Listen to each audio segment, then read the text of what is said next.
friends. Welcome back to Witch Church if you're listening on the podcast, and welcome back to my channel if you're watching on YouTube. I am your host and cosmic guide, Mal, and we are back with my asteroid interview series. And for the past year or so, I've been picking and choosing some special astrologer guests to have on the podcast and talk to them about an asteroid that really resonates with them. So we've had Bear River talk about Vesta. We've had Louise Eddington talk about Aries. We've had Denise Hewlett talk about Juno. And today I am so excited to have my friend and colleague Blake Kelley on the podcast to talk about Chiron. And actually, me and Blake have Denise Hewlett from the past Juno episode to thank, because she is the one that introduced us. And both Blake and I are Chicago-based astrologers, at least for now. We both have ninth house suns though, so we tend to, hop around a little bit. But at least for now, we're both in the Chicago area. And we've gotten to hang out in the past couple months or so, get to know each other, and have a lot of really eye-opening conversations about astrology, which I've always appreciate. And something that we kind of stumbled upon together is, this question of what does Chiron really mean, right, in the natal chart? And if you are an astrology student or even a professional astrologer, you may be used to Chiron being referred to as the wounded healer. And I was listening to Blake, they were talking about how they didn't really resonate with this whole wounded healer Chiron thing. And I was like, ooh, tell me more. And we had this really awesome conversation about how sometimes the wounded healer label that we assign to asteroid Chiron can kind of feel sometimes a little bit disempowering, or maybe not really get at the root of what Chiron actually means in a natal chart. So, long story short, I asked Blake if they wanted to come on the podcast and just kind of unpack this a little bit. So that's exactly what we did in this episode. We unpack all things Chiron. We kind of talk about the mythology and the stories that we've associated with Chiron in the past, and how we may be redefining how we see Chiron in the future. And honestly, this conversation truly did change the way that I see Chiron in my own chart and as a practitioner. So if you've been trying to parse out your own Chiron placement, this episode is for you. And before we jump into it, I just want to let you know just a little bit more about Blake Kelley. So Blake brings an affirming, relational, and playful approach to astrology. Their priority is to help people feel seen in their life experiences via their chart. Blake practices astrology because it brings them great joy to explore a chart with another person, and believes in empowering their clients via personal agency and interdependence. Pulling influences from outside of astrology, Blake's approach incorporates liberation futurist perspectives, such as Bell Hooks, Audre Lorde, Alok Vadmenon, and Trisha Hersey. Okay, so I just know y'all are going to find Blake super interesting. Love their perspective, and also let Blake inspire you, because they started their astrological studies a handful of years ago, and now they're practicing. So they've really taken their astrological practice to the next level pretty quickly, similar to my story as well. So I think they'll be a really inspiring guest for you astrology students who maybe want to give professional readings one day. If you enjoyed this episode, let us know in the comments below. Give us a 5-star rating on Apple Podcasts. go follow Blake on Instagram. And if you're interested in getting a session with them in the near future, I'll have all their stuff in the show notes. That's about it, my friends. Have fun learning about Chiron. I want to start where I always like to start, in sort of giving our listeners a little bit of a feel of who you are and how you stumbled upon your spiritual journey. And I know you've told me a little bit about how skepticism was a little bit of the motivating factor behind your astrological exploration. So yeah, tell us a little bit how you stumbled into your spiritual path, Blake. Yeah, of course. It was more about my fascination with it and then skepticism followed by the fascination. Because I think previously in my life, or I've grown up or have been in a state of mind of being really logical for a very long time, and that things need to make logical sense and like whatever logical means necessarily. But in I think the midway through 2020, I was about, I would say, I don't know, like a year and a half to 2 years into my healing journey of PTSD and CPTSD. And I was like exploring all these modalities, like I like literally any modality that existed, I was doing it. I just was like, I don't even know if this is helpful. Is this harmful? Like, what's going on here? Some of it I actually think was harmful, but like, that's neither here, that's another story. And I was on a walk with my friend Steve once, and it was like in the winter, I specifically remember. I think it was early winter, and I think it was like fall, like winter of 2020. And we are out by the lake, which is like people don't go to the lake during the winter because it's like iced over, but I do. And he was like, "Oh, do you know your moon sign?" And I was like, "No, I don't know my moon sign. I know I'm a Gemini sun, but like I'm like, I don't know. Like some parts of Gemini sun I like I can see, but there's other parts that I don't think really resonate with me." And then Steve was like, "Oh, well, let me look up your moon sign." And then he told me that I had a Scorpio moon.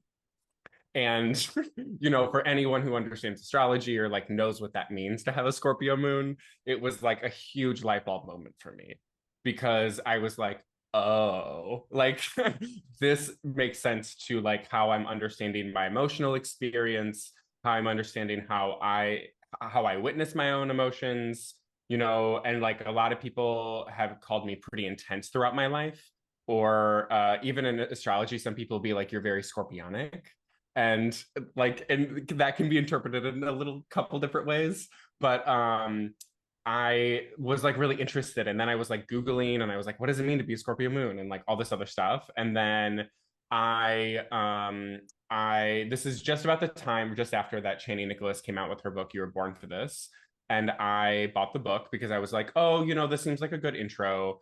I read the description of the Scorpio moon on in her book, and I started crying because it was the first time that I felt affirmed and not, I think, rejected around what it really means to have a Scorpio moon and what it really means to accept myself for the experience of having a Scorpio moon rather than it being this like, well, you're really intense.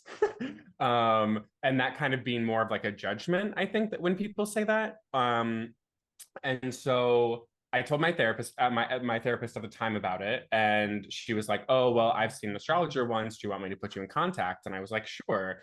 And then I got a reading from that astrologer. Her name is Kate Taylor, and that reading that she gave me, I think it was January of 2021, was like a full on like understanding of my entire life in a 90-minute session.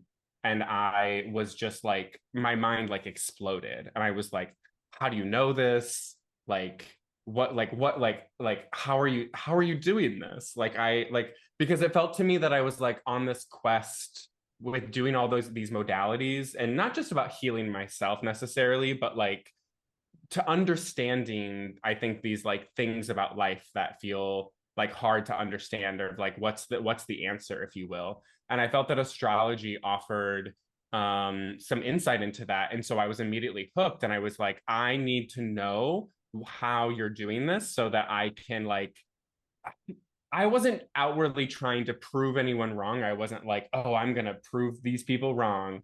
Like, I was doing it because I was like, at what point, what's the threshold in being like, oh, you're just extrapolating because of this, or oh, you're just doing this because of this thing, but that's not really what this thing is.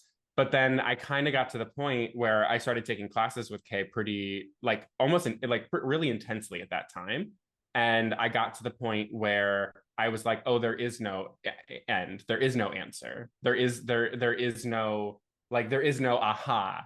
And I think that's when I was like, oh, I think I, you know, I never said, oh, I want to become an astrologer. That summer, I then went to Belize for 2.5 months and this nomad community where people from around the world were like, you know, like working remotely while also being a part of this like community. And I had been fresh off taking like 6 straight months of astrology classes, and people were like, oh my God, Blake, like give me a reading, give me a reading. And I was a little like, oh, I don't really know, I'm just taking classes. And then I started giving these readings in Belize, and then all of a sudden I was like, oh, maybe I really should do this as like more than me just having an interest in it. And because I was like, I found myself being really like people were getting a lot from it. Like I could tell that I was saying things to them and that they were reflecting things back to me that were really meaningful and impactful for them. And to speak to my Scorpio moon, that felt really impactful to me, because that felt like I was like, oh, like someone is getting like real like benefit from hearing these things and being able to contextualize them in a way that I feel other people have maybe not ever heard it like that before or given the space to explore that. And so from there, I just, I incorporated my business at the end of that year. I started slowly like giving readings to my friends last year, like throughout the year. And then at the end of the last year, the beginning of this year, I launched my website formally to, start accepting clients and giving readings. Oh my gosh. Yeah. I hear the Gemini sun and the Scorpio moon in your story, because on the one hand, you were so deeply motivated by like just wanting to know and the collection of the knowledge. And I resonate with that too. Not that I have a lot of Gemini in my chart, but we both have our suns in the ninth house in the whole sign system. Mm-hmm. And Yeah. like whole sign, ninth house sun, you just want to know, Mm-hmm. want to know why. Yet then when you have a water moon, like both of us do, it's like once you start doing it, you realize, oh, there's so much to astrology that I actually, it's not that it's intangible or unknowable, but I think there's actually a lot to learning astrology, at least for me, that feels like it's being downloaded, or Mm-hmm. it feels like I'm re-knowing something that Mm-hmm. I knew once before. And I know you have a similar experience with that. And maybe that is part of our water moons being sort of on the more psychic, intuitive spectrum. Yeah. Yeah. Especially as I give readings too, because I don't always feel like I know what I'm going to say to them until I'm in the reading. And like, yeah, I have general understandings, right? Like, I'm like, okay, like I kind of get a feel for what this is, but I don't know where the conversation is going to go. And I can only intuitively speak to what their experience is presently. And like, I feel my job as an astrologer when I'm giving readings is to meet them where they are and to really offer guidance based on or questioning based on that. And I feel like that's where the intuition really comes in. Totally, totally. And I'm thinking too, obviously we're here for the Chiron episode, but there is Mm. something kind of Chironian in your journey too, because you started this sort of astrological studies sort of black hole. As a little bit of a kind of journey with healing from CPTSD. Did I say that Yeah. right? Okay, there. Yep. And that feels kind of Chironian to me, because what do we hear about Chiron in Mm, the astrological world? Well, he's branded as the wounded healer. And even if we don't know a lot about the mythology or story of Chiron, it's it's sort of like, oh, he heals others so he can heal himself, or mm, the only way he can live is by acting as a healer, or mm, holding space for others. Like there's something a little bit martyry, but also I don't know. I've been toying a lot with these Chiron themes, like thinking about talking about this asteroid with you. of And course. I'm wondering, since you are here to talk about Chiron, and because you do have Chiron conjunct a pretty important planet in your chart, tell me a little bit about how you think the Chiron archetype has kind of weaved its way into your. Mm, Do you resonate with the Chiron archetype or identify with Chiron in some way? mm. And maybe you could even start with telling us, what is the Chiron archetype? Yeah, I mean, I think that this is a big theme that I've been thinking about with identification is I really think that to me, understanding and experiencing different archetypes is more about what your relationship with the narrative is rather than the over identification of them being a part of who you are. And that's my personal like understanding, because I was like I was like thinking about this as you were saying it, and you're like, oh, like this seems like a Chiron story. And I think it's because the reason why I found astrology, and then I'll answer, I feel like I'm answering three of your questions. Um, I think one of it is like the reason why astrology felt resonant to me is because, as you know, I said earlier, and you mentioned, like I have CPTSD, and a lot of my childhood wounds come from feeling like I've never been truly witnessed for who I feel like I am internally. And I've never feel like I've ever been able to shine my light, if you will, in a deeply authentic way. Because of growing up queer in a very small community that it was not very accepting. And so that changed a lot of power dynamics. It changed a lot of dynamics in my relationships with my family. Um, and so astrology kind of offered me the first time ever where I felt I was able to witness myself externally in a way that wasn't, um, that was just purely about me and purely about like who I was and how I saw myself. And like, with the, going back to reading Chani Nicholas's Scorpio moon description, like it felt like the first time that someone like came up to me and was like, this is, like you can be celebrated and accepted. And like, like the book is about radical self-acceptance. And like, I think that it's about my own journey of radically self-accepting myself after going through a very rough childhood of feeling like I could never be myself and I could never accept myself. And so like Chiron to me, if we want to like apply this, could easily be like Chiron has been my journey towards actually understanding and discovering myself.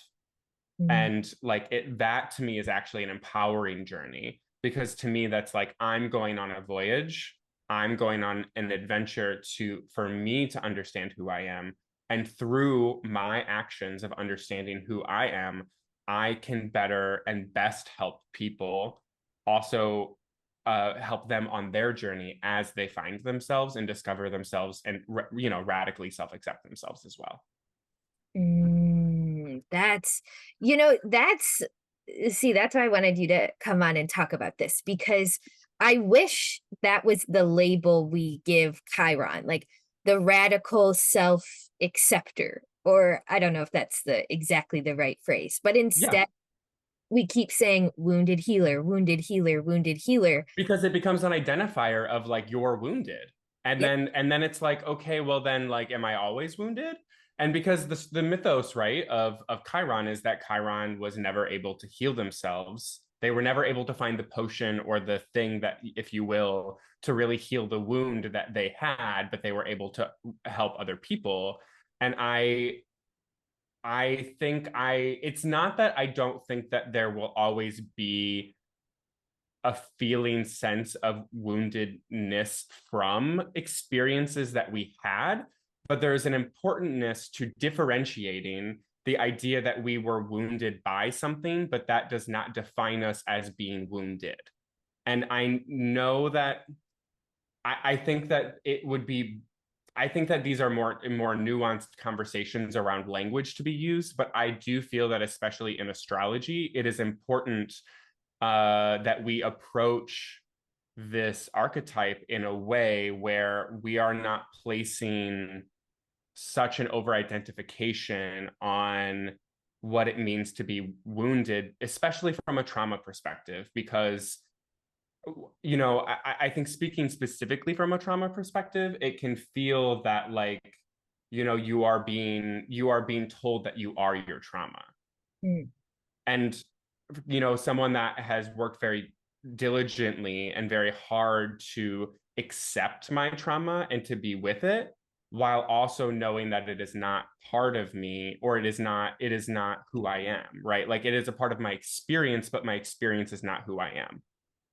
And I think that like that's a little philosophical, but that feels more resonant to me because that gives me agency and autonomy to know that like I'm defining who I am. And yes, like all of these different modalities, like me identifying with my Scorpio moon is helpful to that.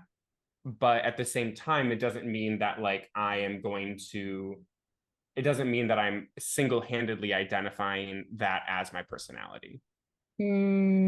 Totally.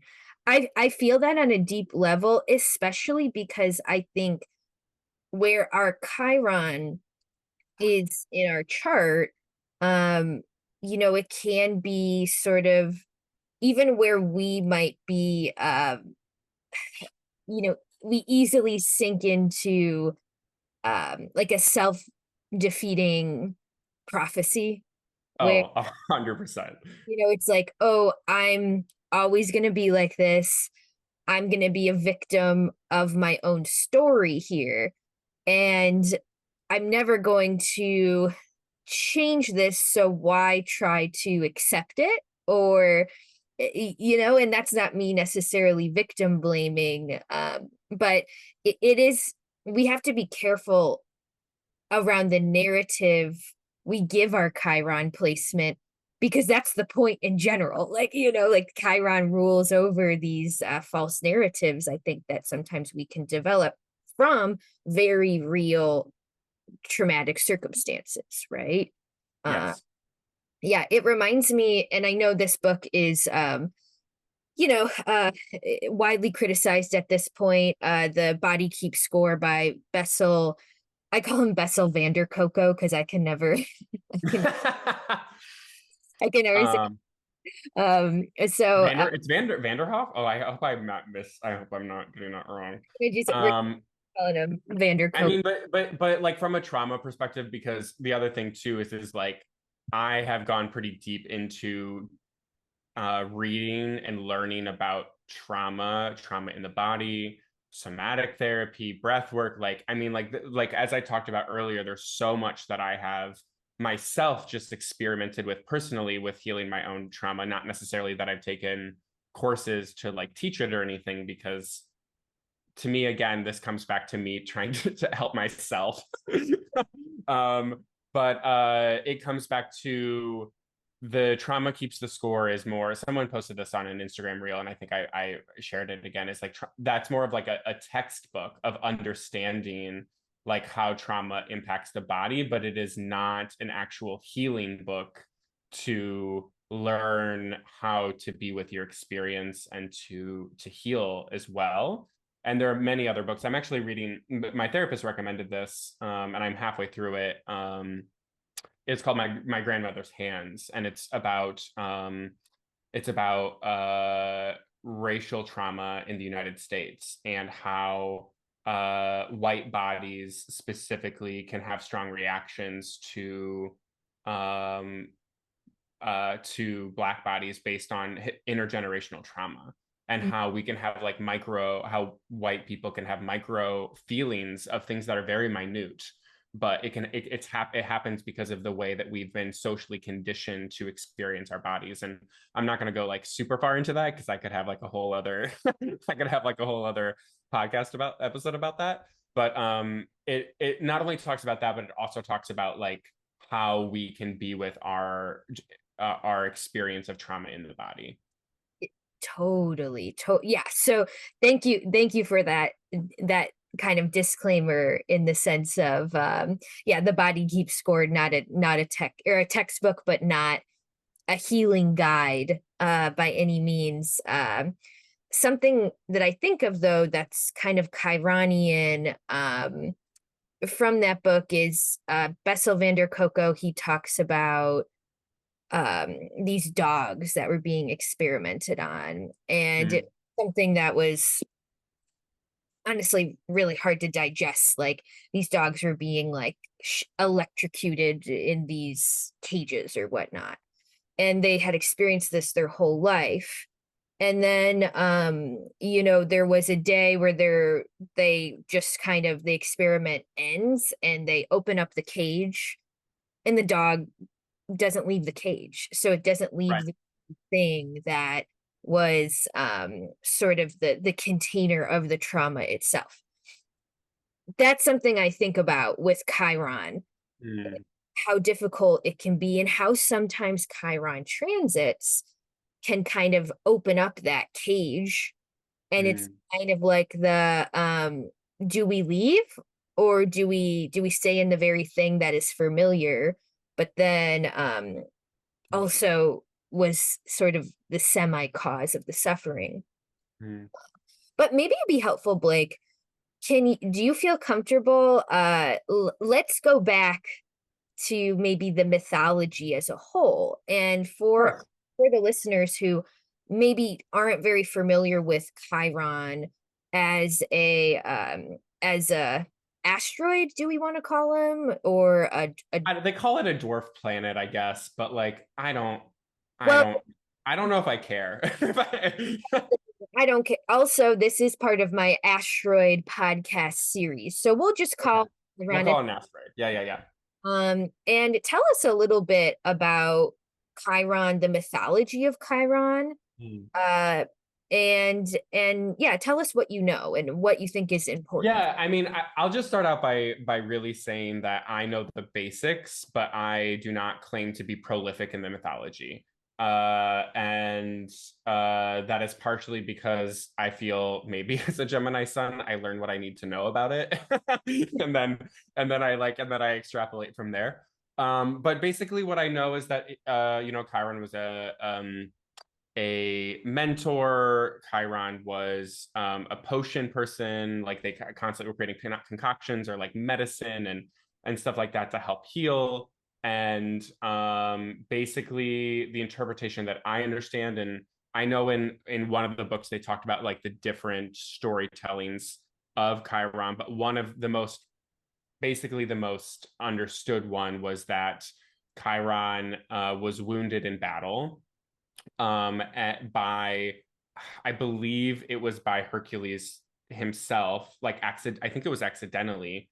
And again, if the Chiron people out there, if you need to correct me on this, please do.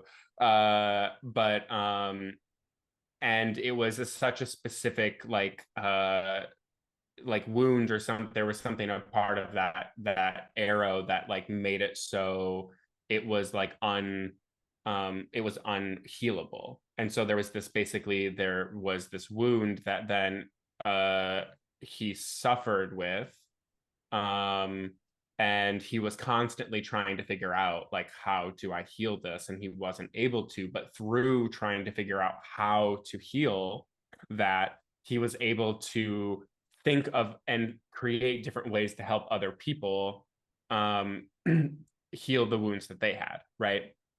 And I think that there can be, and this is where I think I have gotten into a little bit of like the word I use is bristliness with the narrative, because I think that it, like that storyline is fine.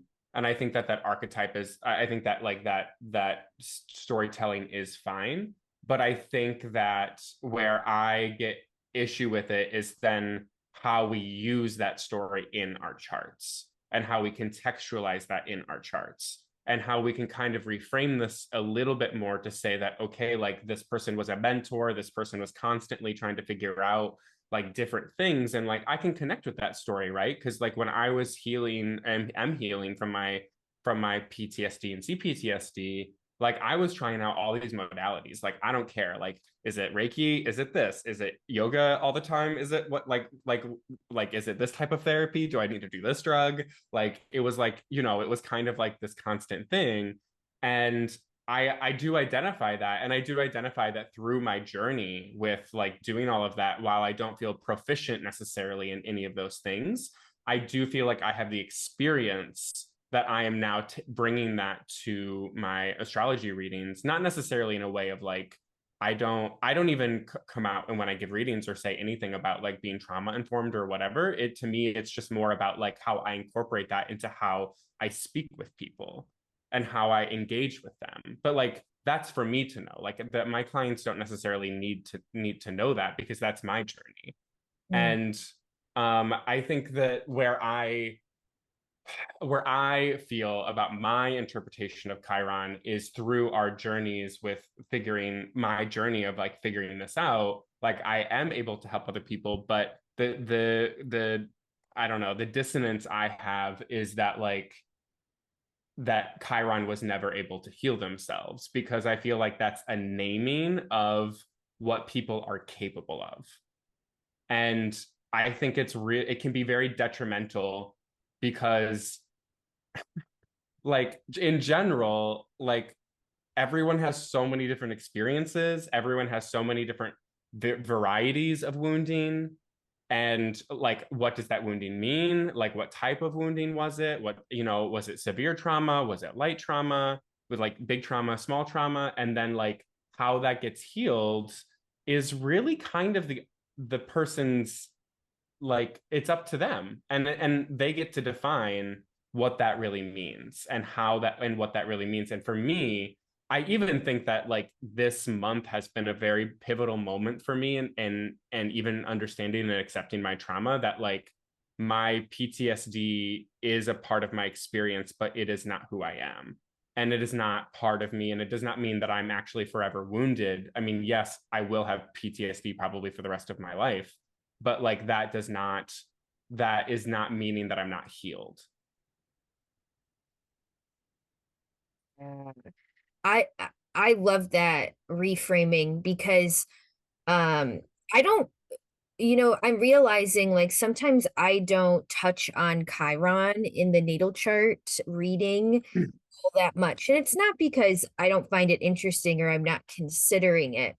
But sometimes as the astrologer, I struggle to put it into context because you don't want to tell your client like this is the wound that will never heal. Like, how is that empowering? How is someone supposed to take that?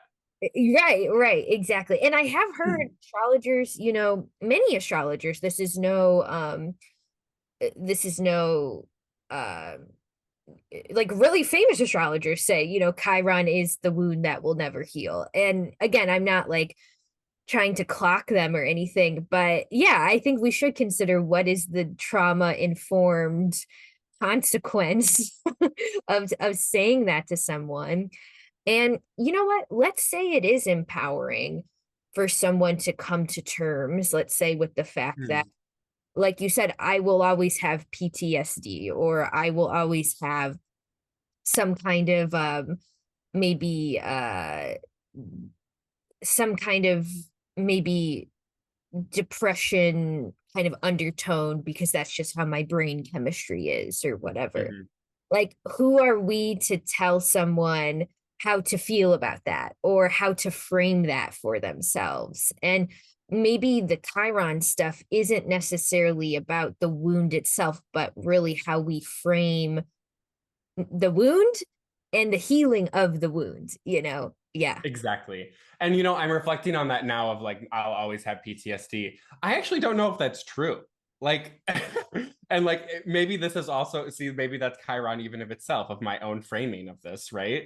Like as you said it, I was like, man, is that true though? Like, because I don't, like, your brain chemistry can change, you know, and like there obviously there's adaptive, there's, you know, neuron adaptability.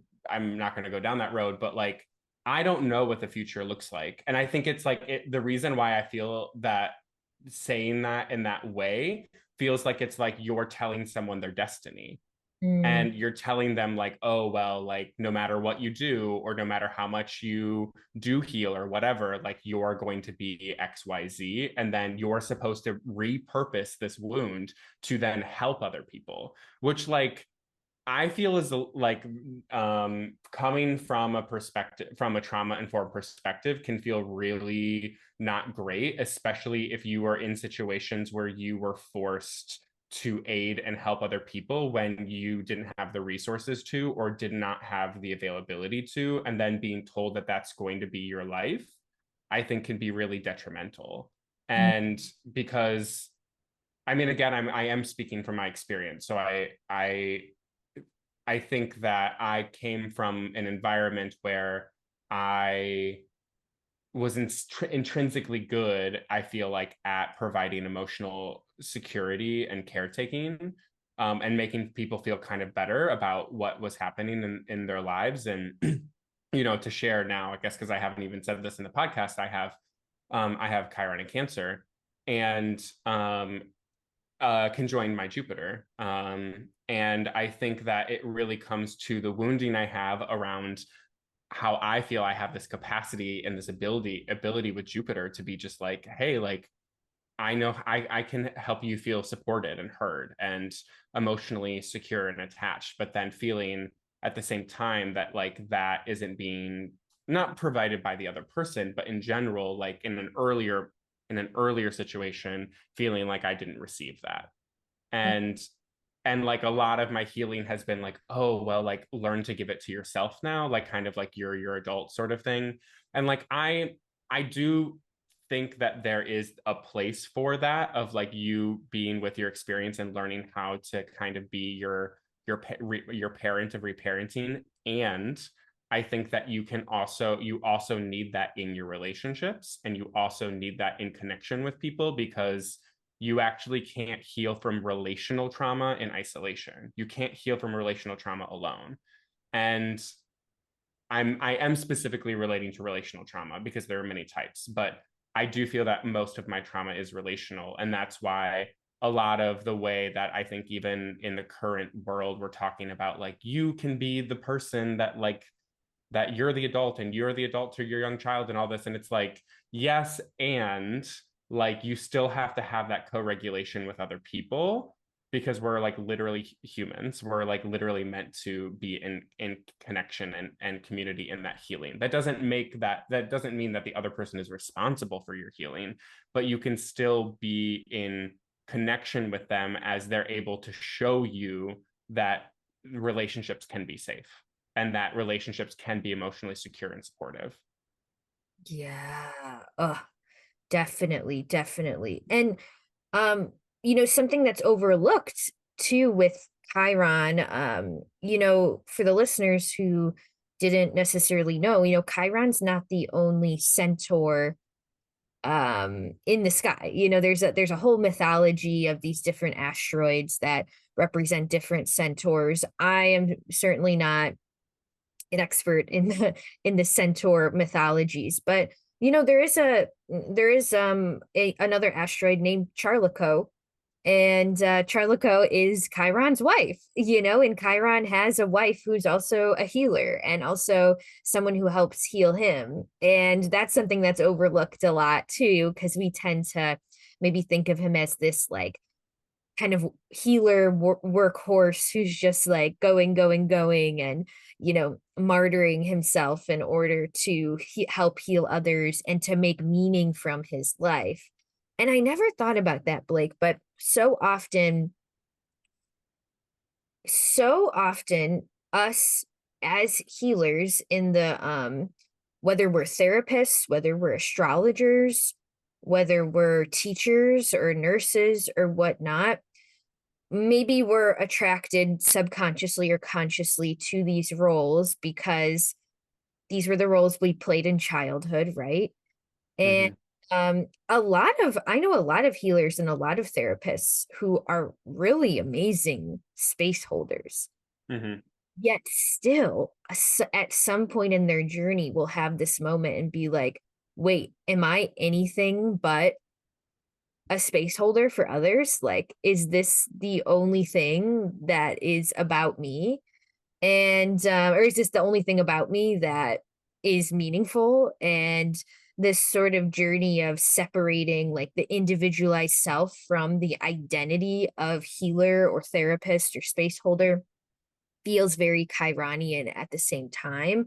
And I liked what you said there, like that it isn't necessarily healing for everybody to now put themselves in the position of space holder and somehow make meaning from their wounds by being that space holder for others. Unless, right, unless they want to, unless that's their choice. And I think that that's where my approach to astrology really comes back to. Like, my tagline for my business is astrology rooted in personal agency and interdependence.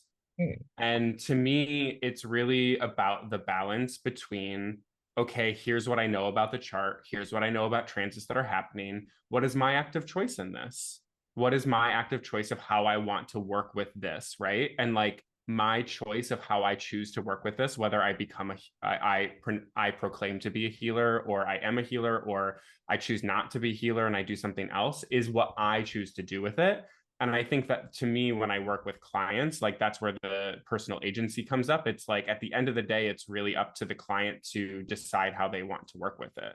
And none of those decisions are wrong decisions. It's just the decision that they chose, that they wanted to make for themselves.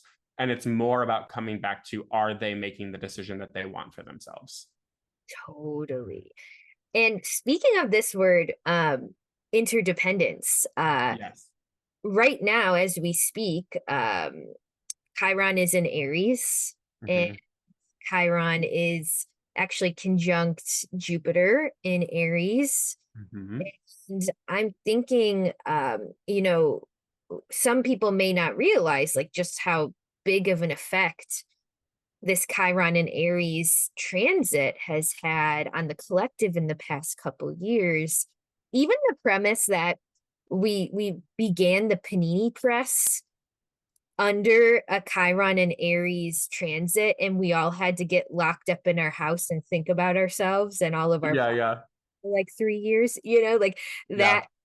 And like actually had this issue of interdependence versus independence like pushed up against our faces. Like, like that seems really Chiron and Aries. But maybe do you want to tell us a little bit about Chiron, how the asteroid itself does transit and where he hangs out in the solar Okay.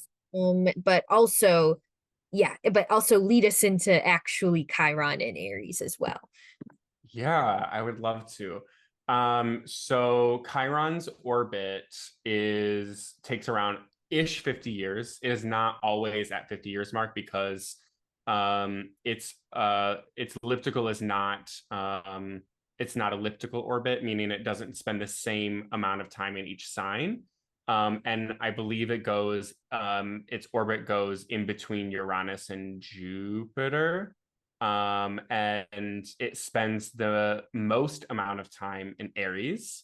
So Chiron spends around 8.5 years in Aries. So then the opposite sign of that is Libra, and it only spends 1.5 years in Libra.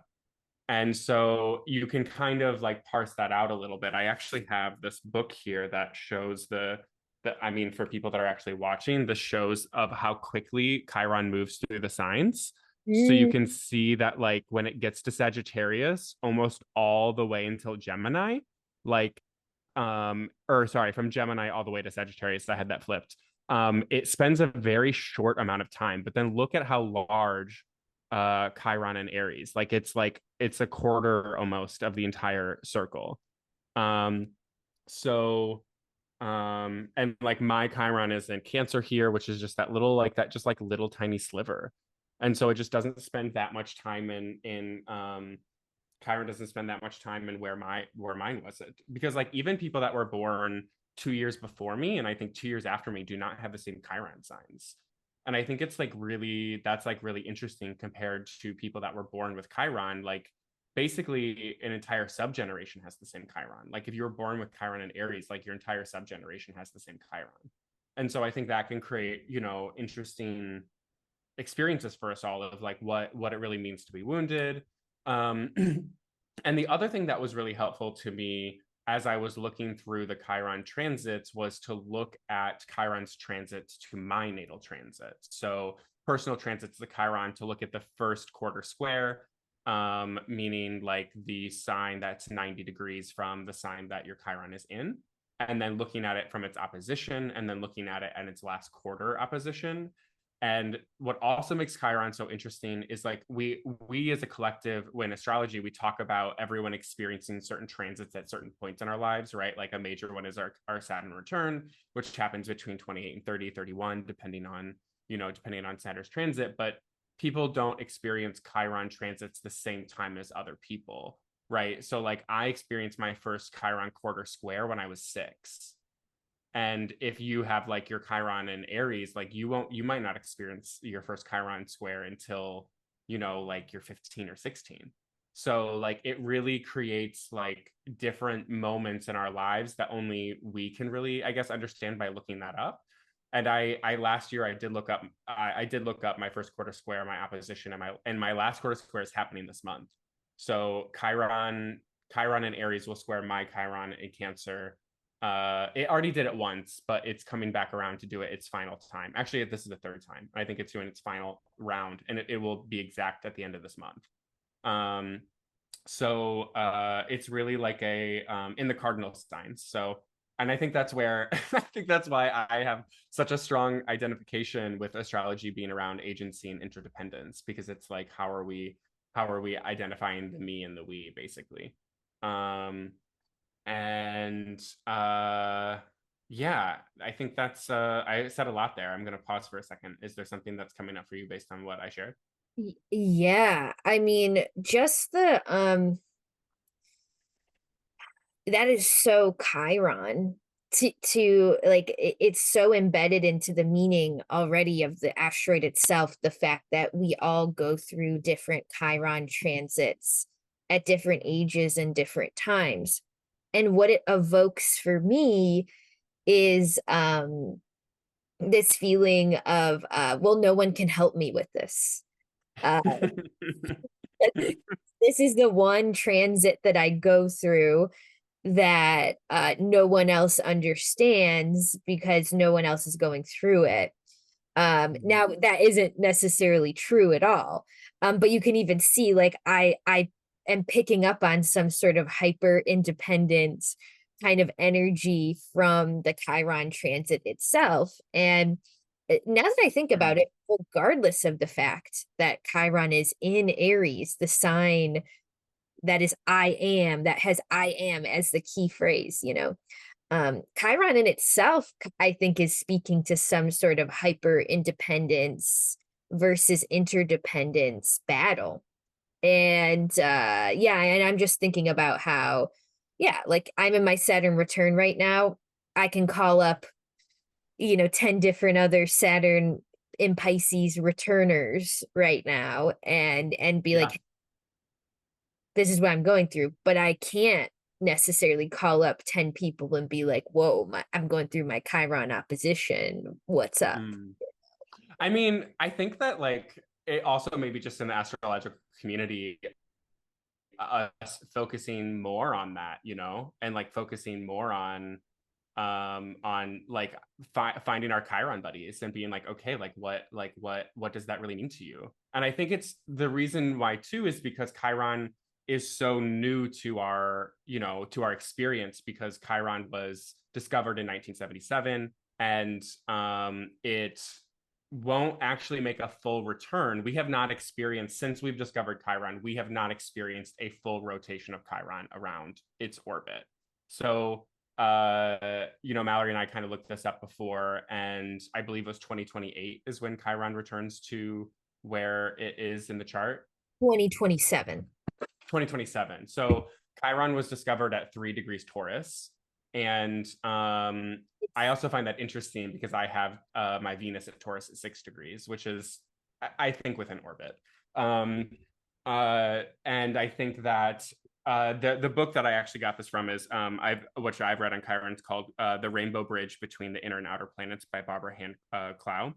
And she talks about how we might come into a better collective experience of understanding the Chiron transits in general once we have experienced a full cycle of Chiron.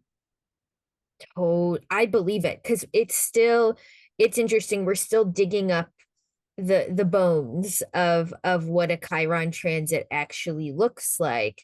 And right now, when did Chiron first move into Aries? That was 2018. I think it was 2018. Yeah, you know what, it was. So since 2018, Chiron has been in Aries, and Chiron will be in Aries until 2027. So like you said, when Chiron transits Aries, it's the longest time he'll spend in any given sign. Mm-hmm. Right now, I think we're kind of at a little bit of I wouldn't say like a climax, but maybe at like a crux point with the Chiron and Aries transit, because Jupiter is about to conjunct Chiron at might even happening 14 or 13. It's going to be at 14. So okay. As we record this episode on March 8th, 2023, right now the transit is approaching. And I would love to know, tell me a little bit about what you've been parsing through and what you've been seeing with this Chiron and Aries transit in general. I know that's a big question. And No, it's okay. But I know your Gemini sun will find a way to get into it. So Yeah, I mean, the one thing that I haven't, and this will actually like bridge into me answering the question. The one thing I haven't really said is the thing that you named earlier, which I think is really important when understanding Chiron in our own chart. It is not our incapacity to heal or to understand what it is.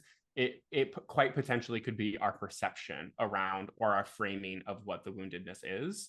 And this leads to, I think, where Chiron and Aries is coming up for us, and Jupiter conjoining it, is where do we feel in our lives that we cannot take autonomy or agency in our decisions, whether it be for societal reasons, whether it be for conditional reasons, whether it because it's oppression, whether it's because the way that we were taught. And then how are we now in a space where we are like wanting to and desiring, with Jupiter there, like really being like, I'm going to go for it. But then there being some remnants of previous experiences that really make us feel that like this isn't an option for us, or that it's not going to work out, or there's something around like us feeling like we do not have that agency to really do the thing that we potentially want to be doing. And I think Chiron there is more of it's more of like one of these things where we keep taking steps towards actually doing doing it. Like Jupiter and Aries is like, okay, like let's go, like we're gonna we're gonna go out about and do it. And then you keep thinking, you're like, I'm not doing it, but then like you like think about it and you're like, I just made 3 choices that like actually are doing the thing. So it's like kind of this like mind fuck between, if I'm allowed to say fuck, like between like us taking action that is centered around what we want, regardless of expectations of others or society or how they treat us when we do take those actions, and like what we bump up against based on that, and knowing that we are taking those steps even if we think we can't, or taking those steps and actually doing it, and then the perception is that we haven't. Yeah. Yeah, that makes sense. You know, there's been a little bit of on a collective level, I think there's been a reckoning with sort of our individuation process throughout the past couple years. This sort of maybe the government doesn't care about me as much as I think they care about me. You know, maybe maybe we're in a panini press and literally my government doesn't care if I live or die. And what if that were true? And if that were true, do I individuate more away from my the supposed leaders that are like putting structure in my society that I'm voting for? Like, what do I do? And then on a little bit more of a zoomed in personal level, think of, and I'm speaking as a queer person who like semi did kind of come out during the panini press, or at least like kind of had I think the biggest reckoning with my queerness ever. You know, I even think about how many queer people, you know, found out they were gay on TikTok, you know. It's like the Aries thing. We're spending so much time alone with ourselves, this like forced kind of yeah, forced introspection that Chiron and Aries has not made us do, but has drawn us into, and how uncomfortable that's made some people. But yet, how much has changed some people's lives. I mean, in the past 3 years, I think I've seen more change in the individuals that I know in 3 years than maybe in the past 10, 15 years, because of much introspection and how much I am sort of kind of rumination at times we've been doing this sort of who am I, and who am I in relationship to others, which feels very Aries and Chiron in general, because in the story of Chiron, he's always forced to now, because of his wounds, thinking about who am I in context to the world and to the world. I think it, yeah, and I think it's sort of like that question that we all go through of like, who am I outside of, you know, it doesn't matter what it is. Who am I outside of my hometown? Who am I outside of who I've told to be? Who am I outside of my family dynamics? Who am I outside of what my friend, you know, how I hang out with my friends? And it's sort of this like, how am I coming into terms with differentiation? And then how am I trying to learn how to be in connection with people based on that differentiation? And can we be in connection based on the differentiation? Totally, totally. Do you think that with our Chiron placements, no matter where they are, whether or not they're in Aries or the first house or the eighth house or whatever, do you think there's an inherent sense of isolation that comes along with the natal placement with Chiron? Like nobody can understand this, or no one's ever going to get this, or is that my Chiron talking? um Let me think about that. I think that any sort of Chiron transit or any sort of Chiron experience is inherently going to feel isolating. Because I feel like it does feel like it is such a personal experience, right? Because we can all have, right? Like anyone that was born with Chiron and Aries, their entire subgeneration has that same thing, but it's like but it's still going to be unique to each person. And I think it's like, how can you be open and connect with people based on that wounding, while also trusting that sharing that wound is not like is coming from a place of wanting to connect and to be vulnerable, rather than coming from a place of orientation of woundedness. and I say that not to say that like there's any judgment towards what behaviors there are. I mean, when I say that, I mean it more towards like I'm sharing this because this is part of my experience and this is a part of what has happened to me, and I'm looking to share that for someone else to be able to be in connection with and wanting to be able to be in connection with also. And I think that that just depends on finding the people that are wanting and able and, I don't know, like ready to do that, I guess. That's kind of what's coming up for me based on what you said. Oh, it's such a good point. I love that, Blake. And for the listeners who maybe this isn't necessarily an assignment for the super beginner astrology student who's still getting to know like the really basic things like what's your rising, what planet rules your rising sign, where's your moon. But maybe for the more intermediate students who are kind of diving into their Chiron placement, do you have any guidance for us, since it's so easy to develop a certain narrative that is self-defeating about Chiron? What's the advice for actually parsing through your own Chiron placement? Or is it the placement that you really cannot read for yourself? Like, do we actually really need the interdependence of someone else parsing through our Chiron placement with us? I think you just really need to find a mentor. I mean, I actually think that this is where the Chiron archetype comes in, is like really finding a mentor that can understand and know how to be with the experience of what Chiron was for you. And whether that doesn't necessarily need to be a therapist, it can be anyone. It can be your parents. It can be your friends. It can be, someone. It can even be like you getting up on stage and telling a short story about it. So like, it's more about, I think, like finding where you find safety in connecting with another human around that, around feeling what that is, so that you can be able to experience it, and in that way, through experiencing it, you gain a deeper sense of not only validation and empathy for yourself about maybe what you experienced, but at the same time have a greater knowledge of a deeper sense of who you are, or a deeper sense of who you think who you're becoming. Yeah.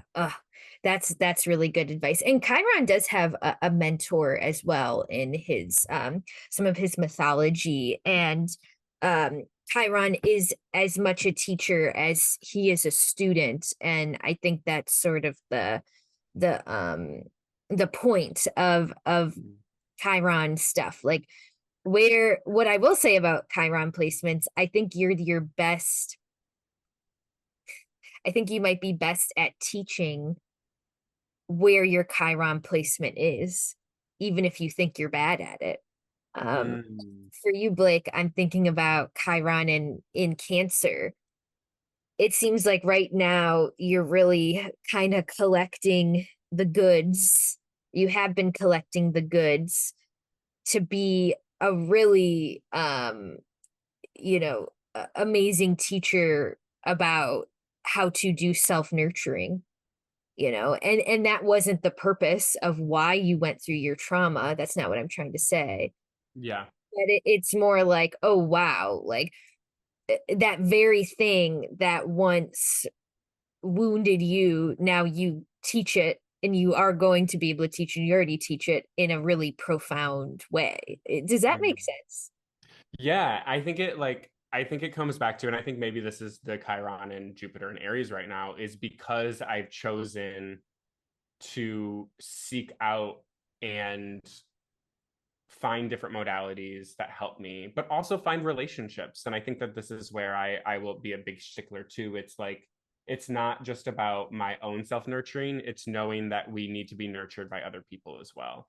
And I think that that is actually healing for me to say to myself with my Chiron and Cancer, is that like I'm not in this alone. And and that like there is nurturing to be had. And because I have been able to connect and feel nurtured by other people while nurturing myself, I am more able to help and getting into the weeds of people and their Chiron stories. And I'm still pretty, I would say I'm still, I do focus on Chiron and reading if it's like really important, and I do bring it up, but it's not necessarily like a focus unless something happens and I'm like, okay, we need to talk about Chiron, or unless there's like, it's like really prominent. I mean, I did give some mini readings last Friday, and I did bring up Chiron, like in a couple of them, because they were just like really prominently placed on the chart. But yeah, I think it like comes back to through my own journey. I think with Chiron and Aries, has been this transit has been like, you can do it, like let's get to it. And then through that, I also found nurturing through my own wantingness to do it myself. And like I don't know, there's like a co-relationship, I guess, with that. Yeah, yeah. I'm trying to think of my own Chiron and Aries transit in the 10th house. I mean, it's correlated with me becoming a professional astrologer and tarot reader, giving my first professional readings, getting money for readings, showing up as a teacher in the tarot and astrological space. But it's also correlated with me having a lot of these existential crises about what is my brand. And my listeners will know that, my podcast used to be called Horoscope Witch, and it's changed to Witch Church.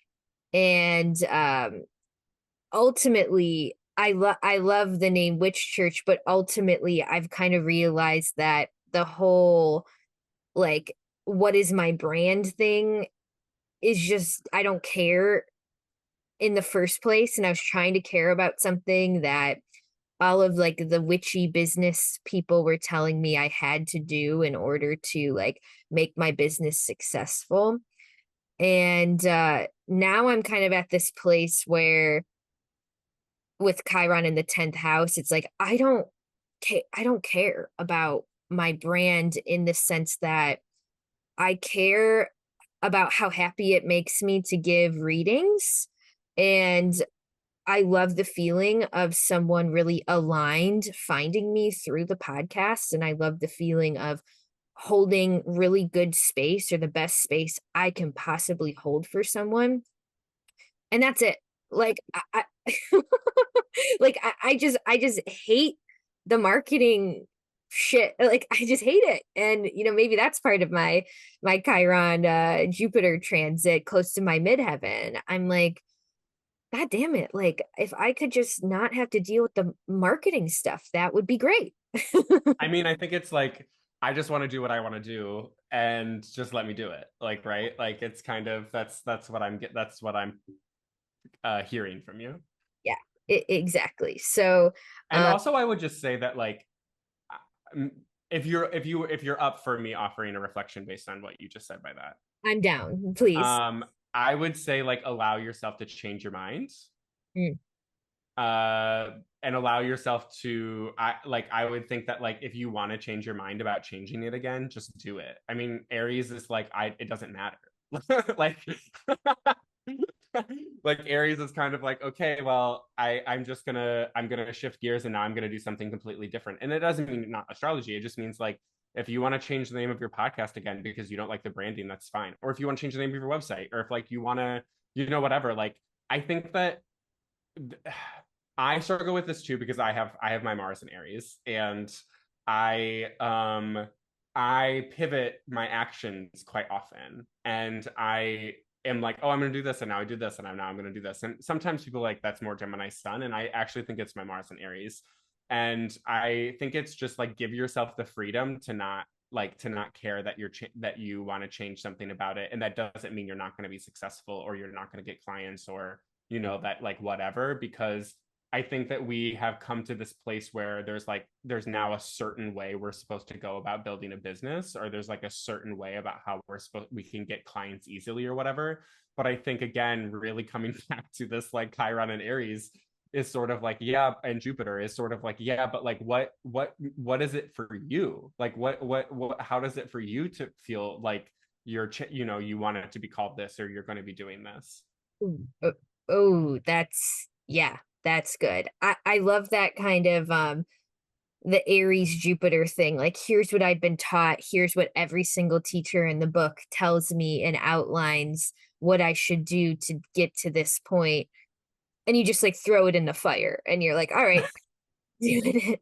I mean, a little bit. I think, I'm glad that you said that, because even in my own contextualization of how I'm experiencing my own the Jupiter Chiron transit right now in Aries is sort of like, okay, I have the basis of what I need to know and how I need to know, and now it's my turn. Right. Or like, now I can go and build my own philosophies based on things. Yeah. One more thing I'll say. With this sort of transit in my 10th house, now thinking back to some of the students, specifically tarot students that I've mentored, a lot of the things I've taught them, quote unquote, or told them is actually the exact opposite of what another person has told me. Like, like the people who tried to mentor me in my beginnings, now I tell that shit to my tarot students, but in the opposite way. I'm like, all right, this. Yeah, and maybe that's also a Chiron story too, of like, we have to go through a learning process of like understanding what it is that we need to know, so that we can then say that's not the thing. Oh, and that specifically resonates with, I have Chiron in the 3rd house for me. So I have big karma with, I think, people who do want to be my mentor, want to be my teacher, to try to tell me X, Y, and Z. And it's not because I have this big ego about like, I'm going to do it myself and I'm not going to do anything that anybody tells me. It's not that. It's more like me as the student realizing that above all, I have autonomy, even if this older and wiser person is telling me this and that and how things are done. It's ultimately, if it feels wrong to me, I don't have to do it.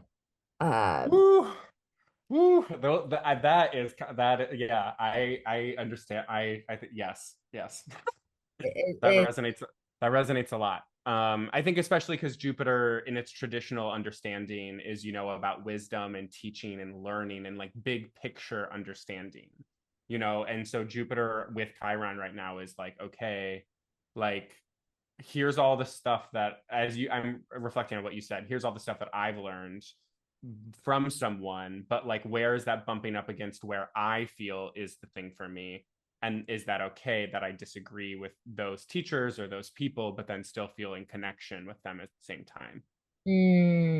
yeah. And I think I also feel really resonant too, because like, I have Jupiter Chiron conjunction natally in my 10th house in Cancer. And to me, it's sort of like, I've learned all of the wrong ways that you're supposed to care for people, so that I know actually how to care for people. Yes. Oh, it's so true. Um, Maybe I want to definitely give you space as we kind of dial down to shout out your stuff, Blake. But on a final note, I will share a nice Chiron moment I had in February, where I was reading at a bar in Chicago. It was like this pop-up Taylor Swift bar. And my tarot student, shout out to Dan. Dan was reading there with me.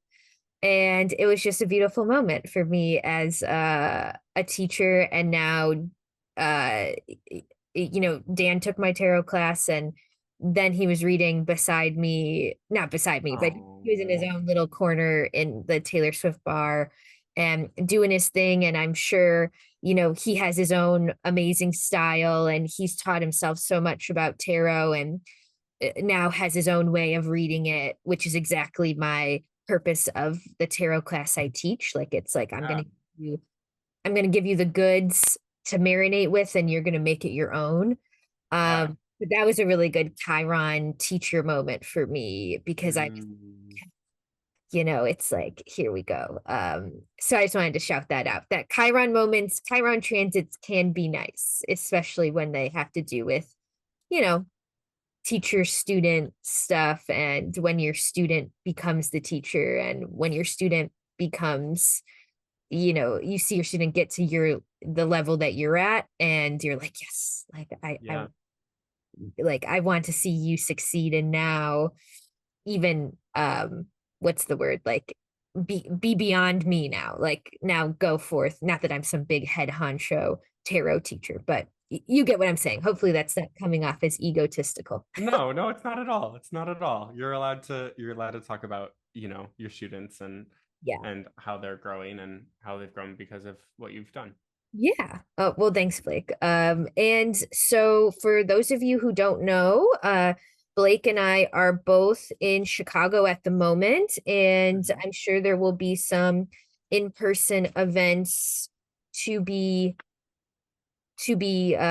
determined soon, with possibly, if you are in the Chicagoland area, kind of coming to get some readings from me and Blake, or taking one of our workshops or classes. So keep an eye out for that. But in general, Blake, you can work with anybody anywhere from any point in the world, because you just launched your website. So even if we're not in Chicago, you're not in Chicago, you can still work with Blake. So Blake, tell us your goods. And of course, this will all be linked in the show notes as well. Yeah. So I just launched my website. It is whatisblakedoing.com. And the website is really there to offer the multiplicity of things that I do creatively. I wanted it to be a creative landscape. So I have an entire section dedicated to astrology where you can book readings with me. And then I also have 2 podcasts that I have as well on the side, that are linked there as well, that are non-astro related. But it's really there for me to have my creative outlets hosted. But it's very easy to find, the astrology section and to book readings as well. If you have questions, of course, please DM me. My Instagram astrology page is cosmic period empowerment. Period is the actual period, not spelled out. So cosmic period empowerment. Or you can find me personally if you just want to know about my life. I'm Curious Storyteller on Instagram, and the end of the S on Curious in the beginning of Storyteller is 1 S, not 2. But it'll be linked, so you should be able to find that. But yeah, if anyone is interested in booking a reading with me or exploring their chart with me, please feel free to reach out to me. I am just at that point where I'm taking on more clients, I'm taking on more readings, and I'm really putting myself out there in that fashion, and I'm ready to work with people. My first people I worked with were people all across the world in Belize. So I definitely have, I definitely welcome any and all people from around the world.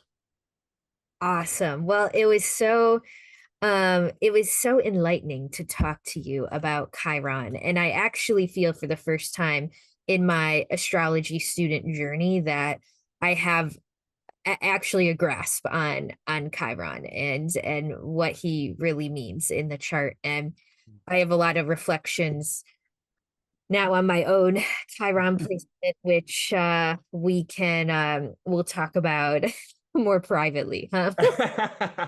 Well, yeah, thank you so much for having me on, Mallory. I'm really grateful and honored that I was asked on here to talk about this, and I really enjoyed the time discussing this with you. Of course, I'm glad that you got to be part of the Witch Church asteroid exploration series. And now we just have one asteroid left, which is Pallas Athena. So we'll see who becomes our our Pallas Athena guest, I have to meet them still, or I don't know, I have to run into. Listen, I cannot wait for that episode because I have palace control on my son. Okay, all right. Yeah, we'll get cooking with that. I'm But excited. listeners, stay tuned. And again, all of Blake's stuff is below. And let us know how you enjoyed this episode below. If you want to leave us a comment on YouTube or a rating on Apple Podcasts, that'd be much appreciated. And besides that, thanks so much for listening. Thank you.